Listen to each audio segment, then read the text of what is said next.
See the audience, we can record your talk, right? Sure. So there will be a proceedings component, but I will send you the style files next week, okay? But there is some time to submit the proceedings article. Okay. Okay, yeah. Okay. So he's going to tell us about brains and DAHA representations. And let's listen to him. Okay. Yeah, thank you. You can start. Okay. Thank you very much. Thanks for Rama for kind invitation every time. Um, Unfortunately, I have a teaching duty and a family duty. I couldn't come. I wish to come to Bombay again. But today I'm going to talk about brains that representation. This talk is based on two works. One is the old work with these people, brilliant collaborator, Sergei Gukov, Peter Korotev, Dupe, Ingmar Saberi. They are all scattered all over the world. But this talk is mainly based on my recent work with my students. All of them are my students, which was submitted like 1 or 2 months ago. Okay. During talk, feel free to ask questions. So the question we want to ask is the quantization of the geometry, in particular, quantization of simplex manifold. So given simplex manifold, there's 2n-dimensional manifold with simplex form omega. There are two ways to do the quantization at hand, two well-known way to do the quantization. The other one is the so-called deformation quantization, which quantize algebra function of this simplex manifold M with respect to this Poisson bracket. So given that this function, algebra ring of function of M, one can just make it non-commutative quantum deformed algebra A by just introducing this how to say, uplift this Poisson bracket coming from the simplex form to the commutation relation with the H bar introduced.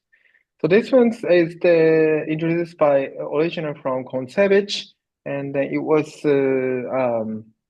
studied intensively after that. So this is a way of obtaining a non-commutative algebra from simplex manifold. Another very famous way of do the quantization is called geometric quantization. So where you can get so-called some vector spaces. So you consider so-called pre-quantum line bundle over the simplex manifold, whose curvature from line bundle you can construct a curvature which is proportional to this simplex form omega. And then you consider so-called Dolbeault homology valued at this line bundle up to some correction by half density. So this is the canonical bundle over the M. And from there, one can construct so-called vector space. So often, like people, like all India, loves this Chern-Simons theory. The Hilbert space of the Chern-Simons theory is the well known to be a conformal block over the with the model. In fact, this Hilbert space can be constructed over the as a quantum Hilbert space over the modular space of G bundle.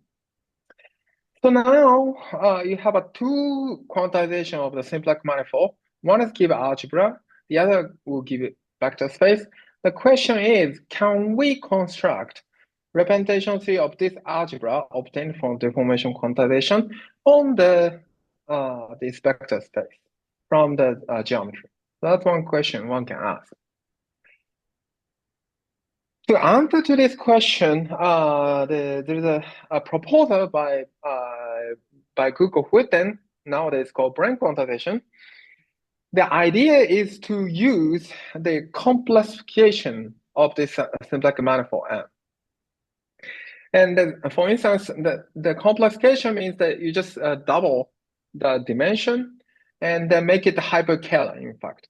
For instance, if you consider cotangent bundle of a simplex manifold, and you just consider you treat it as a complexification of the simplex manifold, and then you consider the A model with respect to this complexification of the simplex manifold.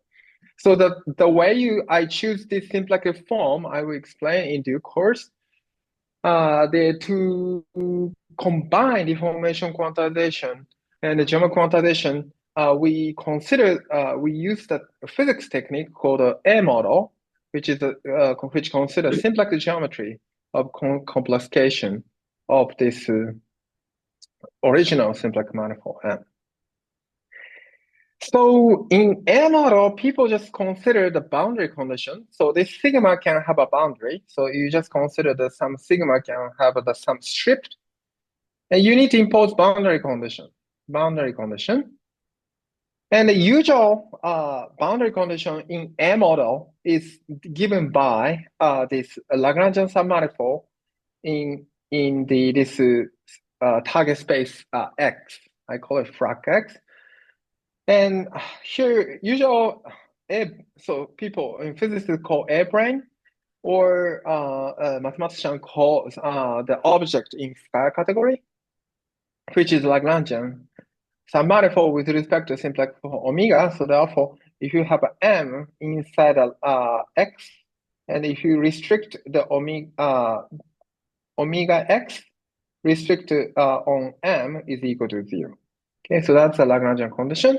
And you just consider some local system, which is some bundle over this Lagrangian submanifold with some unitary Floch connection, which is usually called a local system.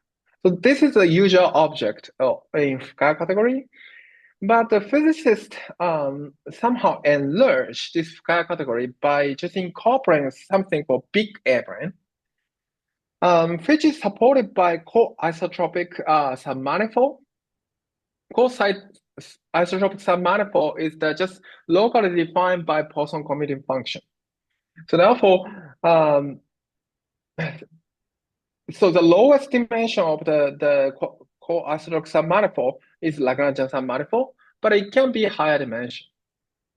And in particular, there is one distinct object called canonical co-isotropic brane, whose the support itself with this target space, this complexification of the simplex manifold M, so that its target space itself. And you consider a line bundle over this target space, and whose curvature, I call it F, is satisfied in this form. So this is the curvature, and this is symplectic form we consider for sky category or A brane category. And then in physics, if you consider sigma model or A model, one can introduce so-called B field, which is upper 2, X or R. Upper 2, sorry. Second cohomology, real cohomology.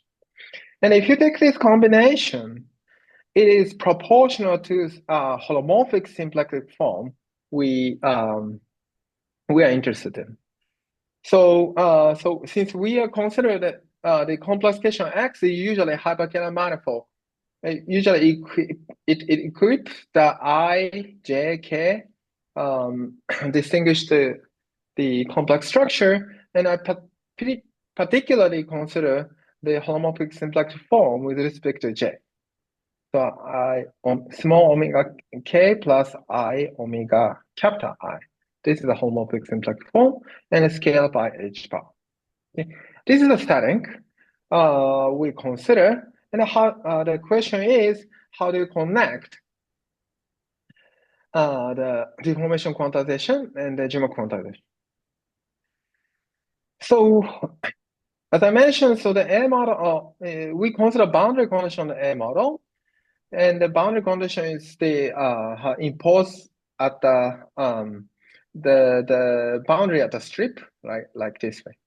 And if you consider the strip has the two BCC boundary condition, so BCC means this canonical co-isotropic brane. So if you consider BCC boundary condition in a strip like this way, prepare two copy of the two BCC open string and consider its joining like this way. Then at the end, you get the BCC open string after joining. So therefore, BCC string times BCC string will give you another BCC string. So therefore, this will give you, this joining of string will give you multiplication of algebra. So for instance, if you have a X element and a Y element, and then this joining will give you X times Y. Okay. In this way, one can just introduce, in addition to so usually this open string between BCC from vector space, in addition to that, this joining of string will give you a multiplication structure. In this way, one can obtain a deformation quantization of a coordinate ring on this target space with respect to omega j. Omega j is the one I constructed with respect to f plus b plus I times symplectic form we consider. On the other hand, if you consider the BCC BM string, so this BM is a usual boundary condition which describe a Lagrangian submanifold.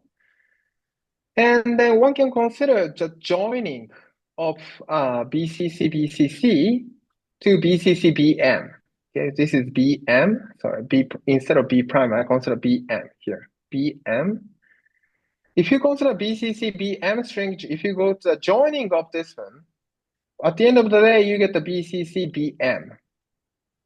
Okay, so you start with BCC BM, and the joining of BCC string will give you another BCC BM. Okay, therefore, the space of BCC BM, so this home BM BCC, will receive the action of the home BCC. Okay, and in fact, this morphism space between this ordinary Lagrangian brane and then canonical coseric brane will give you the geometric quantization of the symplectic manifold M. So therefore, in this brane quantization, one can just incorporate deformation quantization of the complexification of the symplectic manifold, and then geometric quantization of the original symplectic manifold. And moreover, this will give you representation theory of this algebra. So the deformation quantization will give you algebra. And then since this joining picture will give you the action of the algebra on this, space of home morphism between BCC and BM. Okay. So in this way, so if you use the physics picture of M model, one can just incorporate both deformation quantization, geometric quantization. Moreover, one can consider representation theory of this algebra A using the A brane category or Fukuhara category. So here, given the Lagrangian submanifold M, one can consider module of this algebra, representation algebra. So there is a one-to-one correspondence between M and then vector space representation of algebra. In particular, if this Lagrangian submanifold is the compact, it corresponds to finite dimensional module, whereas the M is non-compact, it corresponds to infinite dimensional module. Okay, so this is a big picture the Google-Witten proposed. And then we consider this big picture to study some particular algebra called double alpha and Hecke algebra. Before going that, so in this, so this will connect the M model to representation of DAHA, representation algebra. Moreover, it will give you some derived equivalence between two categories. So it's, and in fact, in this joining with BCC string will give you a category of A brane which is some enlarged version of Sky category, since we incorporate the boundary condition which is supported on the co-isotropic submanifold. So in addition to Lagrangian, we consider that like a big A-brane. And then in fact, this BCC is called generating object. So if you consider that this functor of home slash BCC, well, we'll get the representation theory, algebra module. And so it is expected this functor will give you the equivalence between a derived equivalence between these two categories. Okay.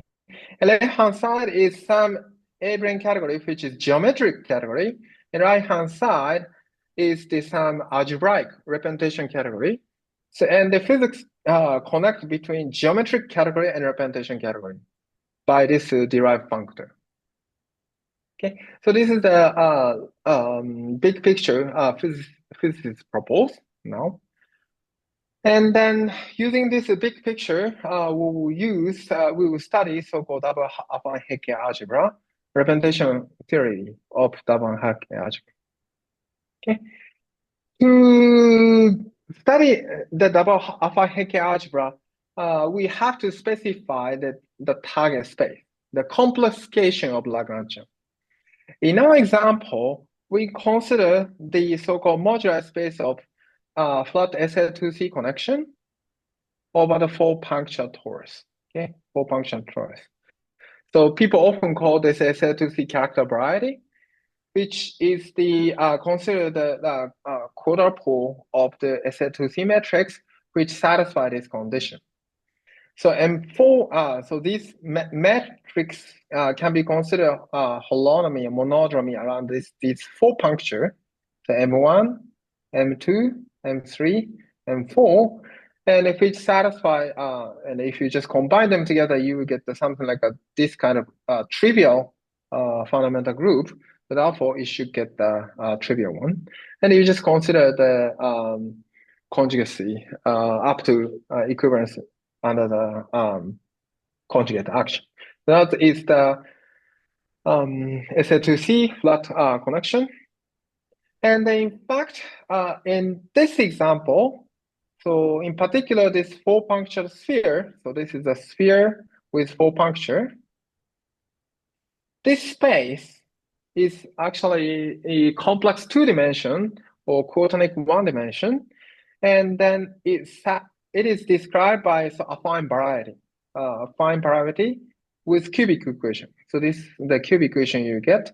So x, y, z are variable in C3, and it cuts out some affine variety inside of C3, and x, y, z is a coordinate of C3. And then here, cubic term is here, and you have a quadratic term, and then you have a linear term in x, y, z, and whose coefficient is given by like this way.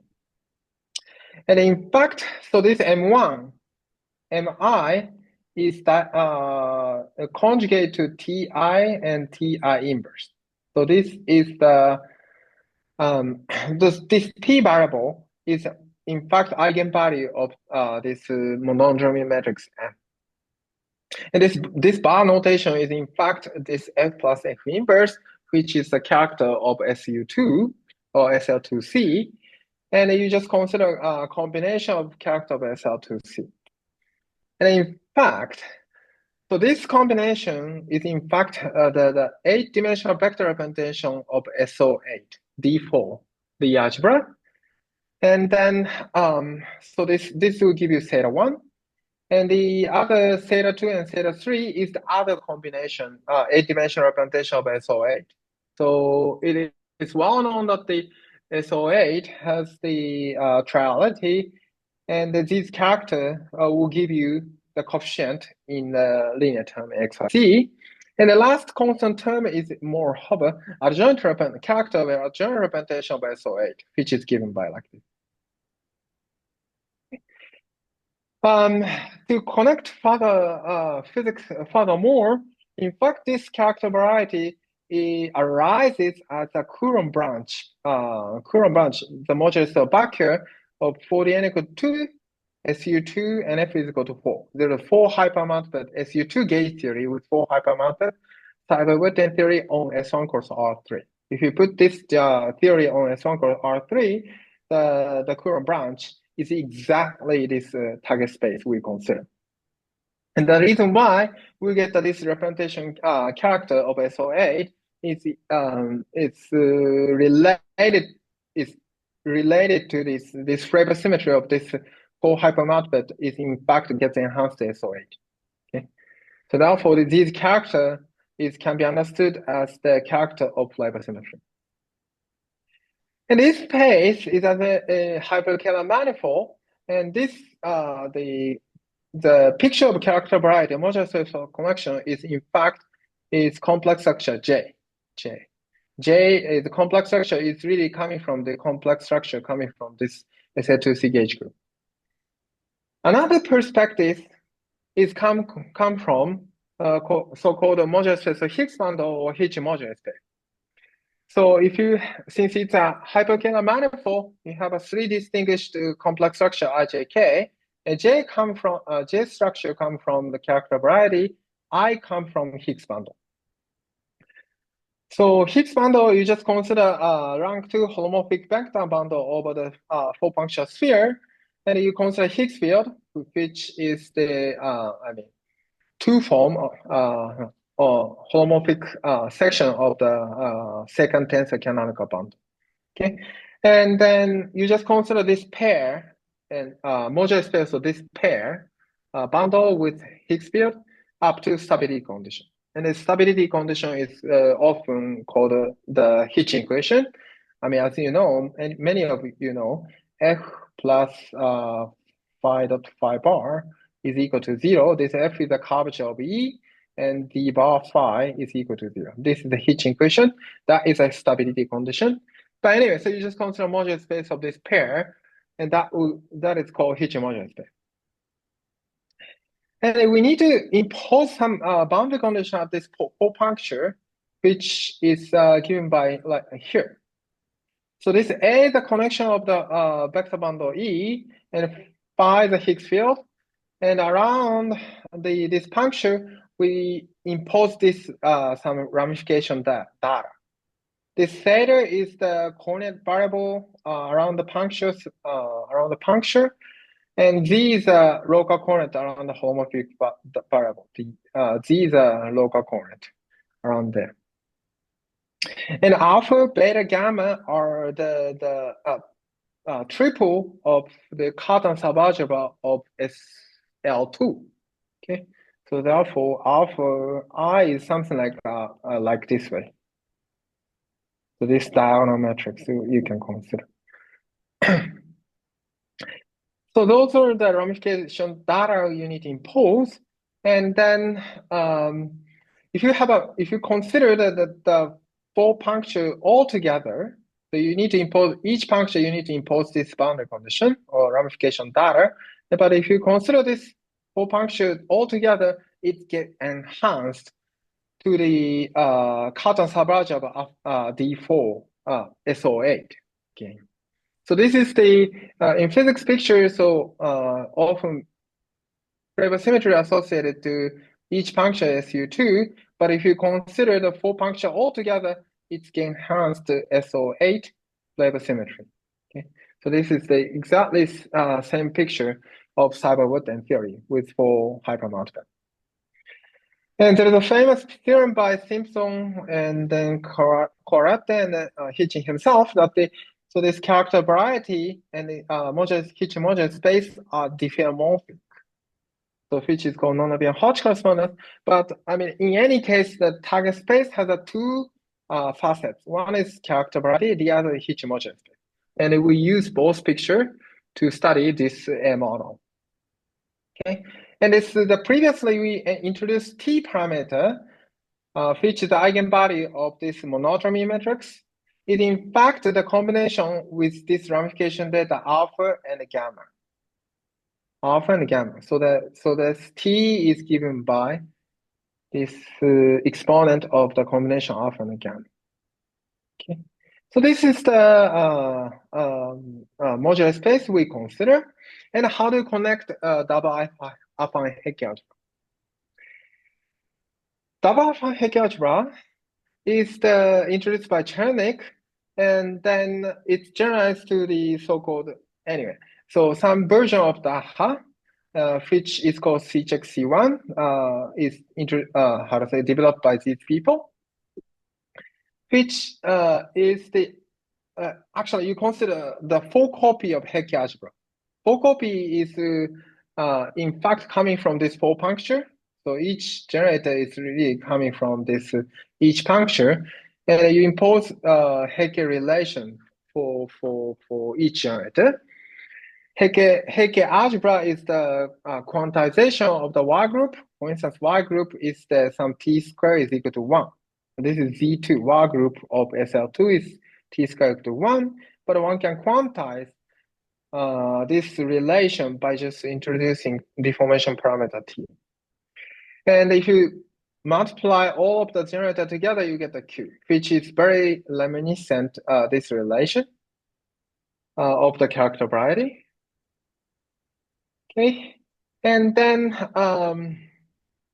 you will take so-called the idempotent projection of this double Affine-Hecke algebra. So this is the double Affine-Hecke algebra. I call it H double dot.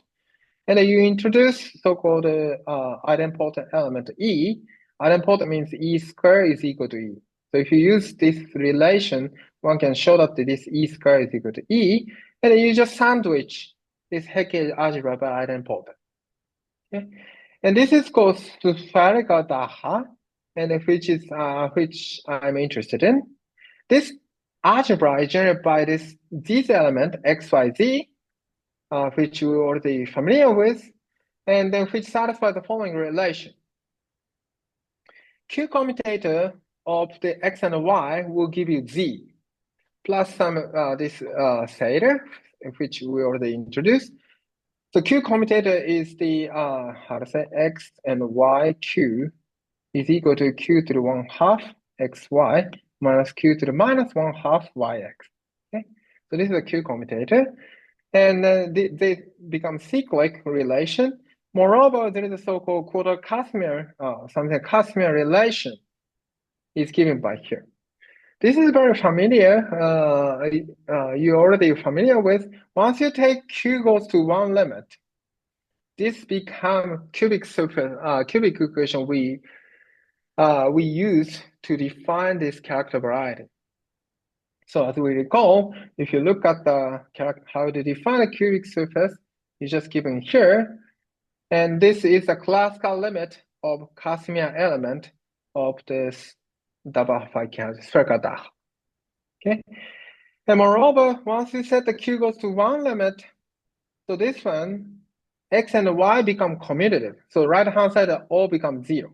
Okay, so therefore, spherical DAHA can be understood as the deformation quantization of this coordinate ring with respect to this omega j. Omega j is the holomorphic simplex form associated to complex structure j of this character variety. So we consider the holomorphic function of this target space X, and if you do the deformation quantization, you get this algebra, which is called spherical DAHA. Theta 1, theta 2, theta 3, I already explained, it's character of D4, a-dimension character of D4. And then if you do the quantize, this adjoint representation is somewhat modified, this part. It used to be -4, but now we need to deform a little bit by introducing Q parameter. And by construction, so this equation is written by character of D4. So you receive the Y group action. It's invariant on the Y group of D4.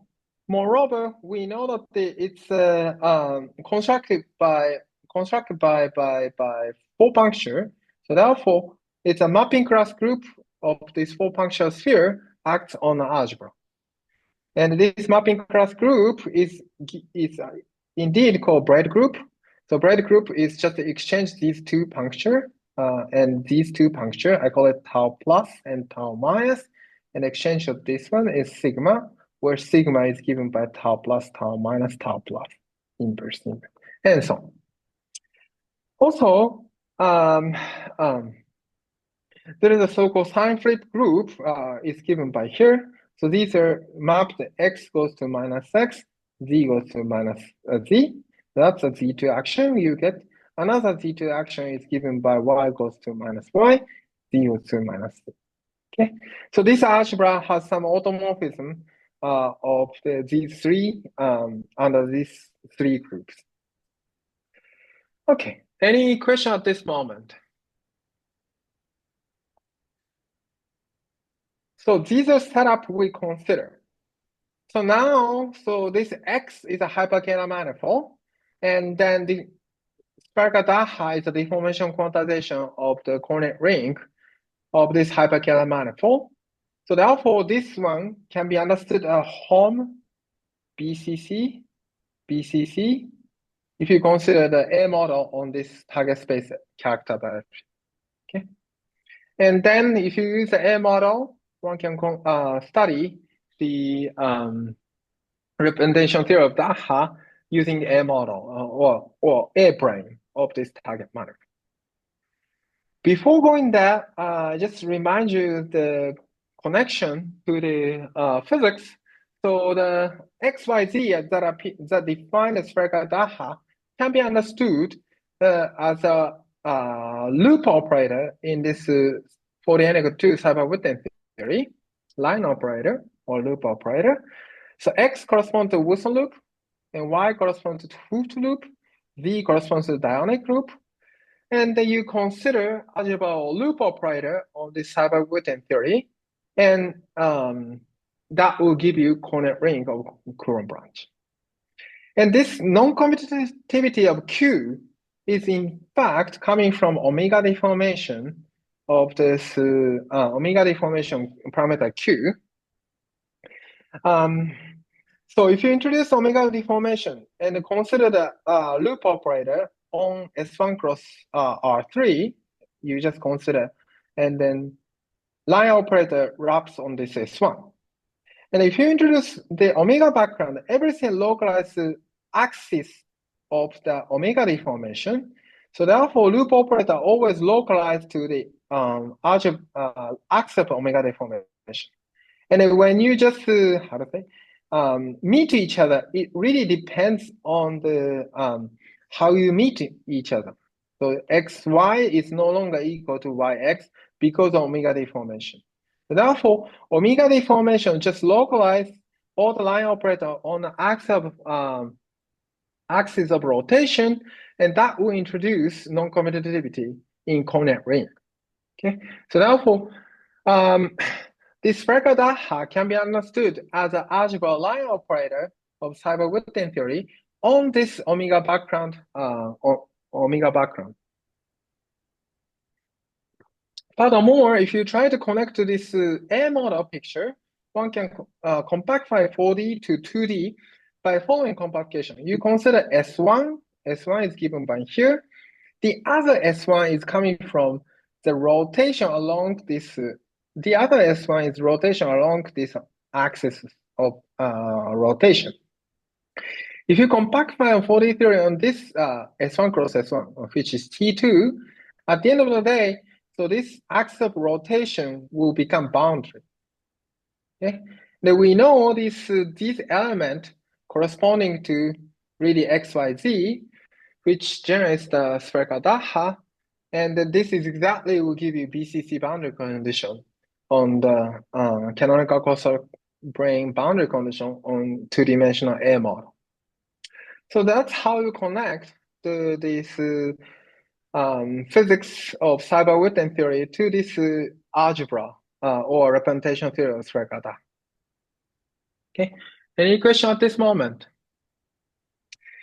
So our goal is that to show this derived equivalence, if you consider A brane, if you consider A model on this character variety, and consider the category of boundary condition, A brane, category A brane, and use this derived functor which will give you given by this generating object BCC to get the category of representation theory.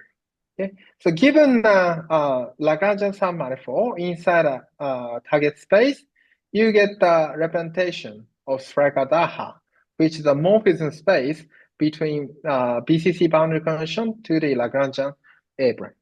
Okay? And so again, it's a repetition, but its important point is that so left-hand side is a geometric category, right-hand side is an algebraic category, and brane quantization will connect between these two seemingly different categories by this generating object. Okay. That's the goal of the rest of my talk. Any question at this moment? Continue.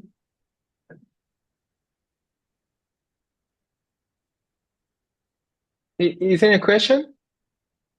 No, you can continue, Satoshi. Okay. So now we want to study some representation theory of this spherical DAHA. And one of the most famous representation is called polynomial representation. The original motivation to study double affine Hecke algebra by Chernik is that to study McDonald polynomial. And then, so if you study the difference operator, so which is called McDonald difference operator, it satisfies so-called Hecke algebra. From there, Chernik constructed so-called double Hecke algebra. And then in this example, is very similar.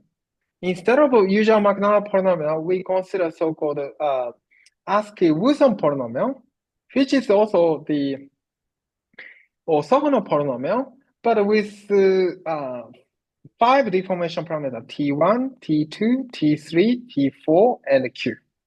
And these are we already familiar with. These T are associated to eigenvalue of holonomy of character variety.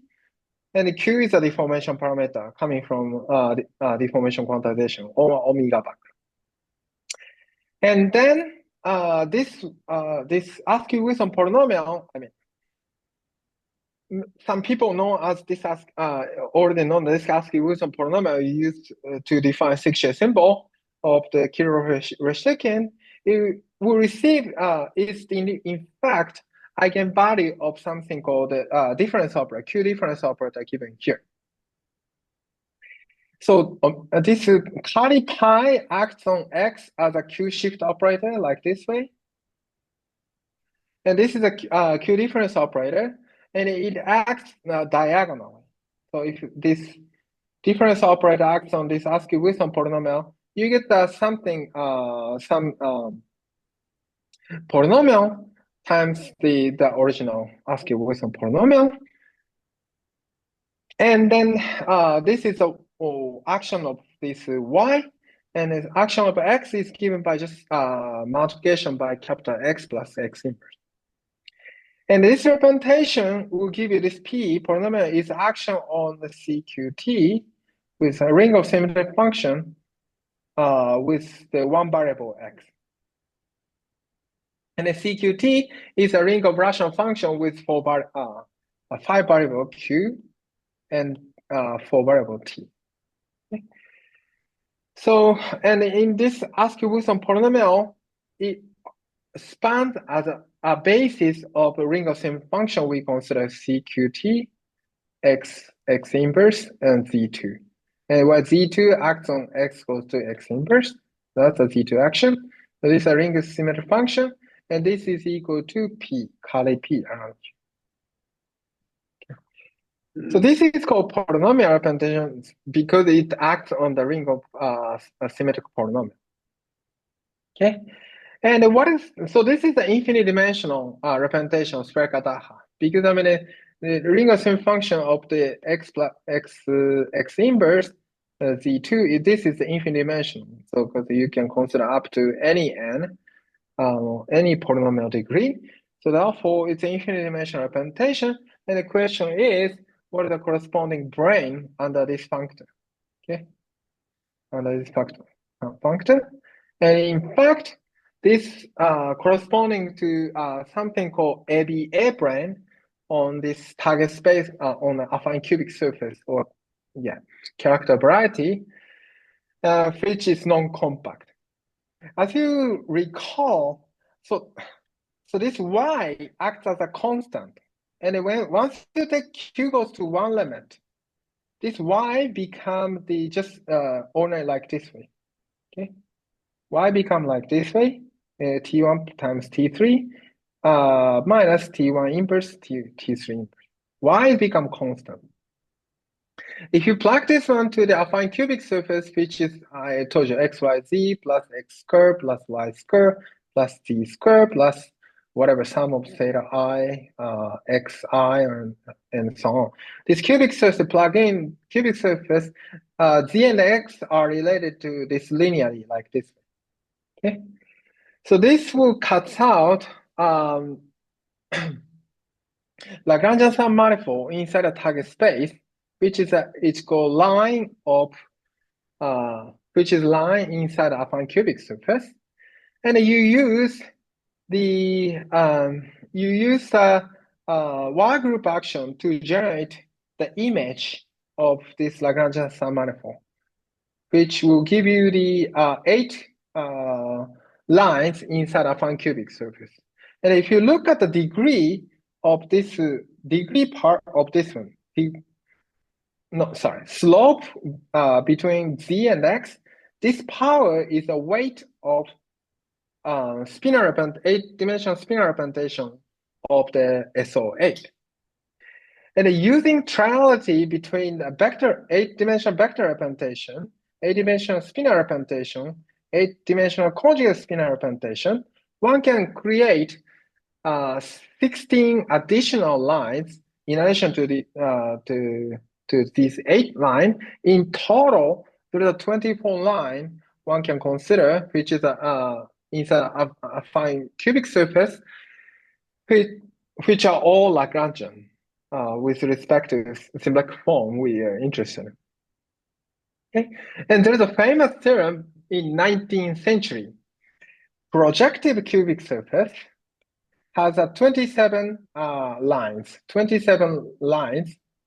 inside a projective cubic surface. And in fact, 3 of them will intersect at the infinity. 3 of them intersect at infinity. So therefore, 27 minus 3 is equal to 24. In total, there are 24 lines inside an affine cubic surface. That is exactly corresponding to this Y group image of this Lagrangian submanifold corresponding to polynomial representation and its image and the triality of SO8. So the claim is that the ABA brane, ABA means the I, so there is the I, J, K. In terms of I, complex structure I, it behaves like Lagrangian. It behaves holomorphic in complex structure J, and it behaves like Lagrangian with respect to complex structure K. So this is the ABA brane. And supported on this 24 line inside a affine cubic surface corresponding to this polynomial representation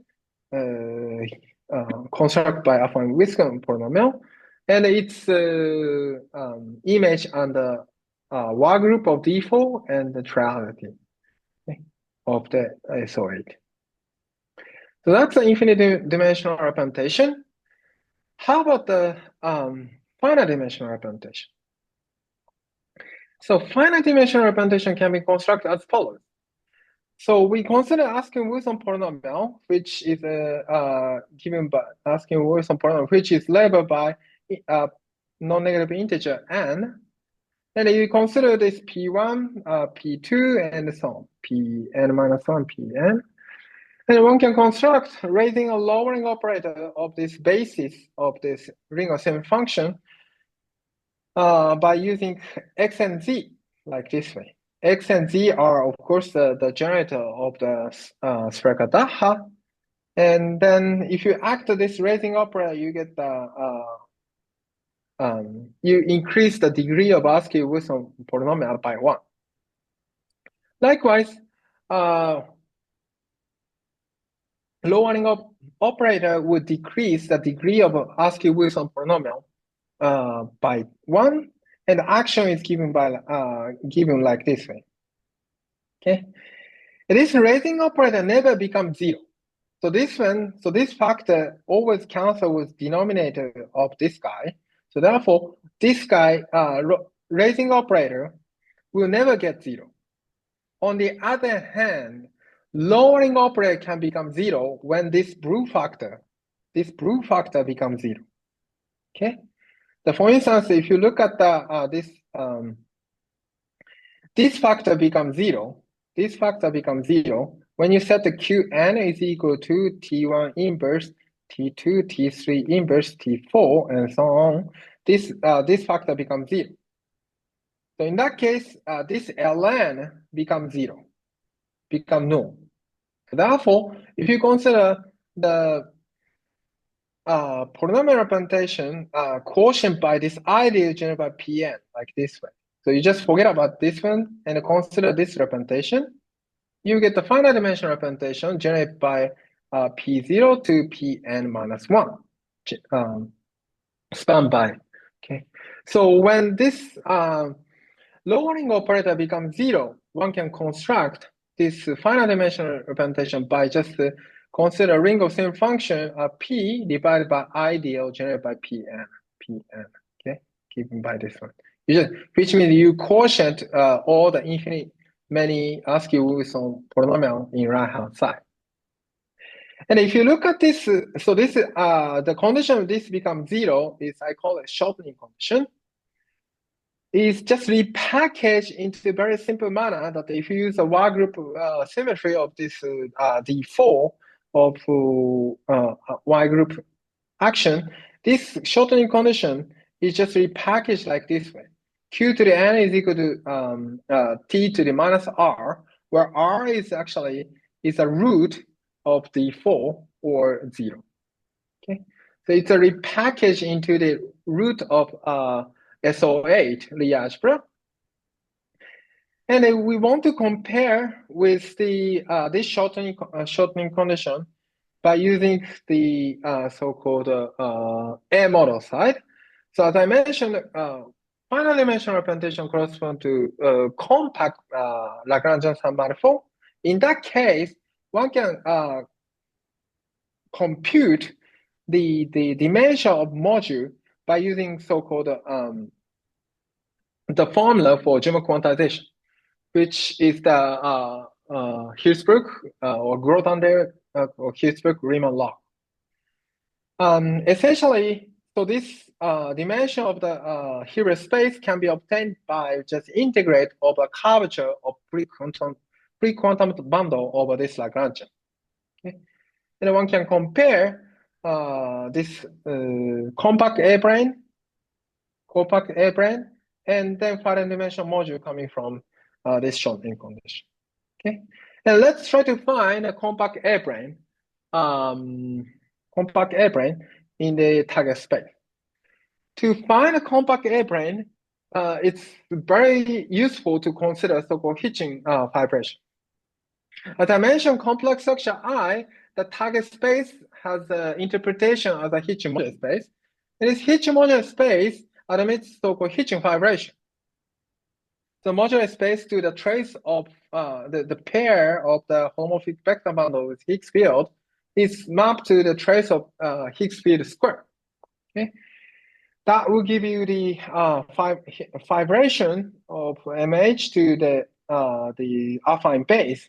Okay, so this is the in our example just a complex plane C, parameterized by trace of phi square.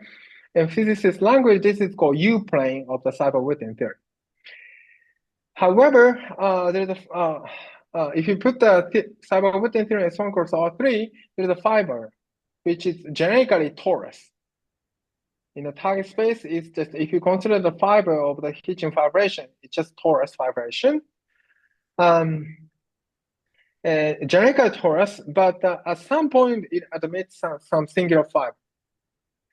In the massless cyberwithin theory, which is actually beta and gamma equal to 0, so the complex mass of cyberwithin theory associated to beta and gamma, singular massless case, singular fiber only located at the origin of this hitching vibration, and this origin of singular fiber look like this way.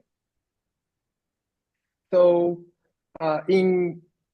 so this is called elliptic vibration. So because it's fibers are all elliptic curve, and a singular fiber classified codiron, and this singular fiber is called I0 star in his classification.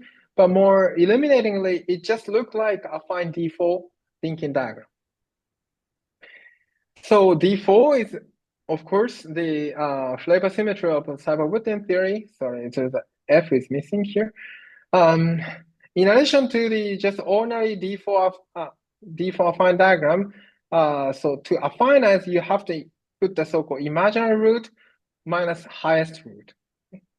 So this is called E0 in a simple root in the affine D4 system. So E0 corresponding to this divisor, and then each root in affine D4 corresponding to CP1 or sphere S2 connected to the joining like affine D4 thinking diagram. Okay, so these are the really compact Lagrangian. So if you consider this Lagrangian submanifold, these are this irreducible component is in fact a BAA brane in terms of IJK. So it behaves Lagrangian with respect to J and K, but it holomorphic in B.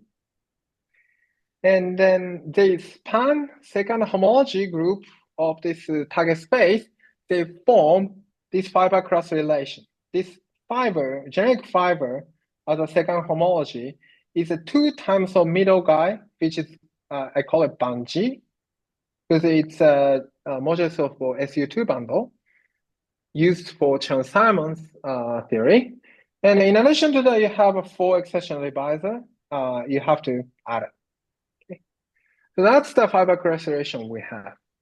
And one can always consider the Branes supported on this compact Lagrangian. So this torus is of course compact. This sphere is of course compact. We can consider Branes supported on this Lagrangian submanifold. And the question is, what is the corresponding spherical DAHA module for this irreducible component? Okay, so that's a question one can ask. But before the answering to the question, so we have to be careful about silos. This second homology group spanned by this irreducible component of affine D4, in fact, receives so-called affine Ward group action via Picard-Lefschetz transformation. So they form the basis of the second homology group.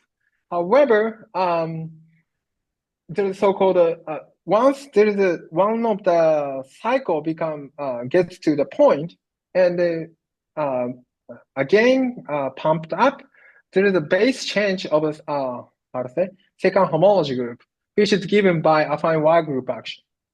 So note that since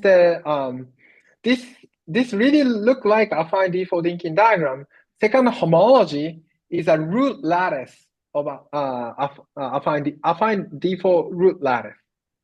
And via Picard-Lefschetz transformation, affine Y group action acts on this second homology group. So therefore, one has to be careful how to define the basis of second homology group. In other words, if you consider the point in parameter space, or like in target space, it parameters by parameter Ti or alpha, beta, gamma. You have a space. Now we consider beta gamma equal to 0, essentially. So therefore, T is essentially e to the 2 pi I alpha. So if you change this one, sometimes the homology, some of the irreducible component shrinks to the 0. In that place, become like that will give you wall of this alpha space. And once you cross the wall, this base change will occur. That was given by affine Y group. So therefore, one has to pick particular chamber to do the computation of the shortening condition. or to apply the Hirschsprung-Riemann-Loch formula. In particular chamber, this is the volume of this irreducible component, or the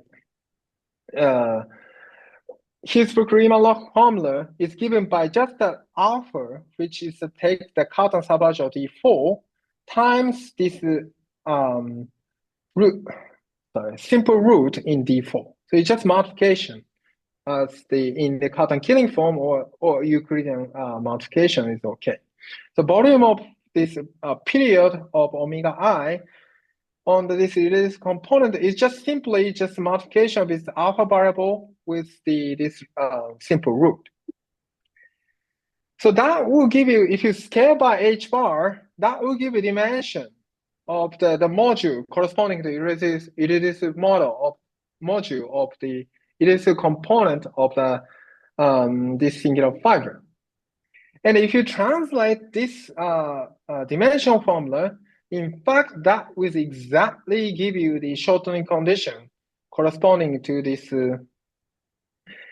finite dimensional module quotient by obtained by quotient of polynomial representation. So the one-to-one correspondence between this Hirschsprung-Riemann-Loch and then shortening condition coming from the correspondence between irreducible component and finite dimensional representation. So therefore, if you just look at this correspondence, one can claim that this derived functor, it will give you some equivalence between subcategory of compact A-brane, Lagrangian A-brane, and the finite dimensional spherical module, spherical DAHA module. Okay, so that's a conclusion coming from the using a Hitchin vibration and a Brane quantization. Any question at this moment?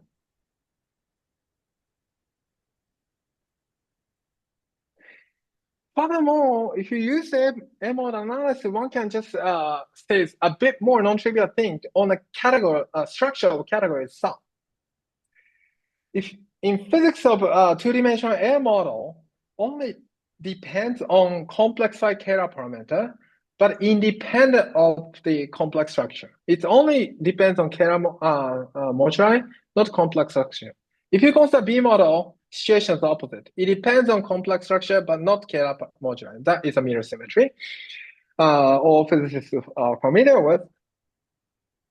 And so therefore, since it's independent of complex structure, the category independent of complex structure, if you consider there's a non-trivial loop inside this complex structure and coming back to the original parameter, that will give you non-trivial monodromy transformation on the A-brane category. Okay. In particular, when this H bar is just a scaling here, is the real, H bar is the real, alpha beta plays a role of a complex structure, and gamma plays a role of Kara moduli, and you have to complexify it by B field. So eta is it really come from B field. Okay, so therefore, if you consider the non-trivial loop avoiding singularity inside a complex structure, that will give you non-trivial transformation on the A-brane category. And in particular, when Kara parameter is in fact set to zero, this loop, how to say, non-trivial transformation will form so-called affine Braid group. So inside a complex structure, modular space, one can consider fundamental group inside a complex structure modular space. That is in fact Braid group, affine Braid group of type D4. Again, type D4 Lie algebra come from the flavor group of Seiberg-Witten theory. That will give you the non-trivial monodromy transformation A-brane. Also, the Brane quantization predicts that it's equivalent to representation category of spherical DAHA. So therefore, the affine Braid group it acts on these two categories. Okay, so that is the non-trivial structure A-brane analysis can tell us. And then this affine D4 is really coming from in this relation. Okay. Any question at this moment? And so far we consider say beta equal to 0 and gamma equal to 0 case, which is a massless case. But once you turn on the beta or gamma, some of the hitching vibration will drastically change. So the beta, so massless case is will give an I0 star, which is just given by this alpha and D4 singular fiber. But once you turn on mass, this singular fiber splits into the different type of singular fiber. That's all affine IK, where K runs for 1, 2, 3, something like this one, 4. And all those analysis can be just do the similar manner, which I'm going to omit. And also there is some particular singular fiber appear, which got 2, 3, 4 type, that corresponding to the Argyll-Douglas limit of cyber-Witten theory. So once you tune some mass parameter and a complex gauge coupling of cyber-Witten, one can NF is equal to 4 cyber-Witten theory will create something called Argyll-Douglas. Okay. Although the massive case also can we can study the Brane quantization is corresponding to spherical DAHA representation, and the analysis is similar, but that is written in my recent paper, so which I'm going to skip. Okay, since I'm running out of time, I'm not going to go into the detail, but in the previous paper with the Sergei Gukov, Korotev, and then Dupin, Ingmar, we consider the A1 type DAHA, and which is related to so-called SL2Z modular tensor category and so on. That is I'm going to skip, but if you're interested, you can take a look at my old paper, and it's not old, it's just 2 years ago. And I will stop here by just showing this the future direction. Thank you very much.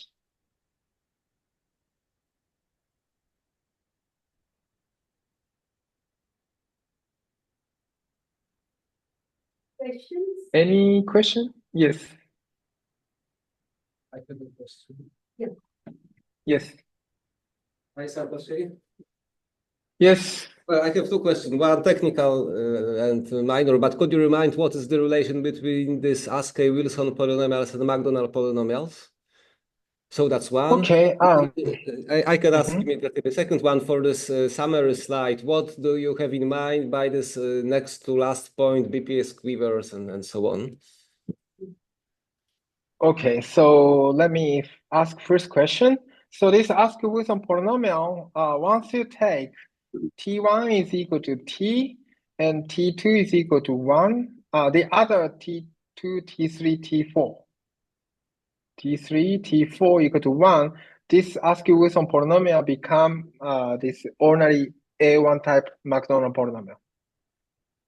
So once at some special limit of T, since usual McDonald polynomial have a Q and only one T, therefore, if you turn up the other like a 3T, Askey-Wilson polynomial become ordinary McDonald polynomial. That is exactly this.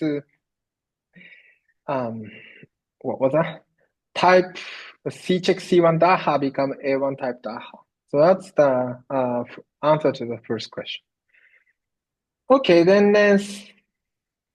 the second question is for future direction is here. So BPS quiver and cluster variety and so on. So this DAHA is as I mentioned, algebra of line operator of cyber-Witten theory on in the omega background, and XYZ is defined is corresponding Wilson at Hooft, and then Dionic group operator. But there is a work by many people like BAFA group and Harvard group, and also there are many people in even Europe showing that there is a spectrum line operator in IR of this cyber-Witten theory, which is the gauge group is U1 instead of SU2. There, so you just consider some triangulation. Of course, Gaiotto, Moore, Naitsky also too. You just consider some triangulation of this four-function sphere that will give you some BPS quiver of this that will give you BPS quiver, and that will give you also algebra line operator in IR. So, and then from there one can construct classical variety that that correspond to the Coulomb branch of the Seiberg-Witten theory. So therefore, my talk is based on UV picture of the Seiberg-Witten theory. But there is a work by this BPS quiver in IR line operator. So it would be interesting to study the connection between them. And then I talk about the wall crossing and so on today. So yeah, it would be interesting how this phenomena is interpreted in terms of BPS quiver. That's the one thing I have in mind for future direction.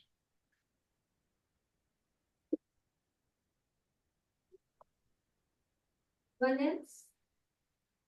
Anybody in the audience, sorry, in the online participants have any questions? If not, let's thank Satoshi again. Okay, thank you very much. Thank you. The next speaker is Amit. Now, right now, he's come from Louisiana, but he's also visiting the country, right? Yeah. So he will tell us. Hi Satoshi, can you please stop sharing your screen? Stop sharing. Okay, just a moment. Yeah, thank you. Okay, thank you very much. Okay, I hope you will have a wonderful meeting or workshop. And I hope, yeah, I think thanks for all the effort on the organization. Thank you. Okay, and I hope we can meet in person Yes. sometime in future. Yeah. Okay, bye. So does this can you on this light also? Yeah. Yeah, we